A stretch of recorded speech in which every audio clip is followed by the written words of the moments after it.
જેતપુર દારૂ વેચવાની ના પાડતા પરિવારમાં લોહિયાળ જંગ, 8 લોકો લોહીલુહાણ. જેતપુર શહેરના દાસીજીવણપરા વિસ્તારમાં એક જ પરિવારના સભ્યો સામસામે આવી જતાં ભારે તણાવ સર્જાયો હતો.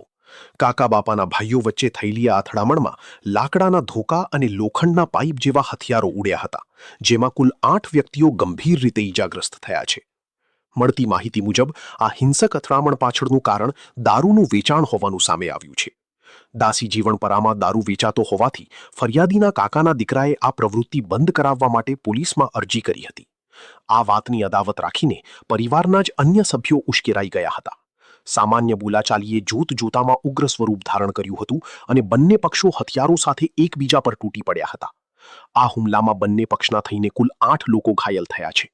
તમામ ઈજાગ્રસ્તોને તાત્કાલિક જેતપુર સરકારી હોસ્પિટલ ખાતે ખસેડવામાં આવ્યા હતા.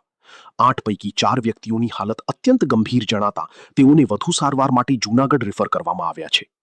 ઘટનાની જાણ થતાં જ જેતપુર ઉદ્યોગનગર પોલીસનો કાફલો હોસ્પિટલ અને ઘટના સ્થળે દોડી ગયો હતો.